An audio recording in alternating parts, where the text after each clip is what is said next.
সুখবর, আবারও কমতে চলেছে রিচার্জের খরচা এবং আসতে চলেছে আবারও কিছু নতুন প্ল্যানস।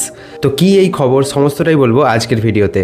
এতদিন পর্যন্ত আমাদের সব থেকে মিনিমাম যে রিচার্জ প্ল্যানটা ছিল সেটা হচ্ছে 199 এবং তার মধ্যে আমরা পেতাম আনলিমিটেড কল এবং 2 GB নেট।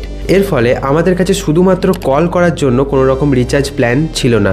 কিন্তু এবারে telecom regulatory authority of India একটা নতুন তাদের প্রতিবেদন জারি করেছে এবং এই প্রতিবেদনের মধ্যে তারা বলেছে সমস্ত টেলিকম কোম্পানিগুলোকে যে তাদের একটা নতুন রিচার্জ প্ল্যান বের করতে হবে, যেটা হবে শুধুমাত্র কলিংয়ের জন্য।